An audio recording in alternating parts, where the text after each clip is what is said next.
مونږ ولې اسلام غوره کړی؟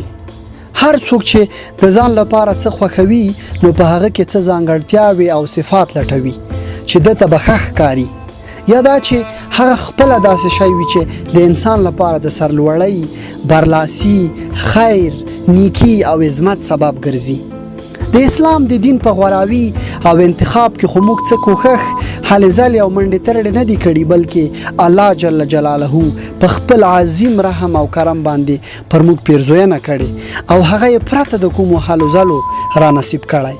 کوم دین چې په نړۍ کې د امن، سولې، ډاډ، عدل، انصاف، ورورولۍ، برابرۍ، زړه سواندۍ، رحم، صله رحمۍ، میلمه پالنې، امانت، صداقت، په ژمنې وفا، د نورو په غم غمجن کېدل، د بل لپاره خیر غوښتل او د نورو ښو غوره کارونو درس او سبق ورکوي.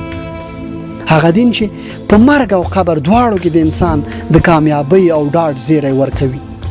کوم دین چې د فیصلې او پریکړې څخه وروسته بیا په تلپاتې نعمتونه، تلپاتې او نه ختمیدونکی ژوند د ځمکې څخه په څو چنده لوی پاچاهي او امپراتورۍ کې د اوسېدو چانس چې له هر لوري به ورته سلامونه، آفرین او شاباس ورکول کیږي، زیری او ډاډ ورکوي.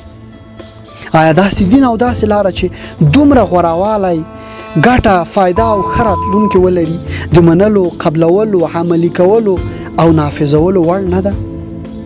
آیا د دې لپاره نه ستړي کېدونکې هلې ځلې او کوښښونه په کار نه دي؟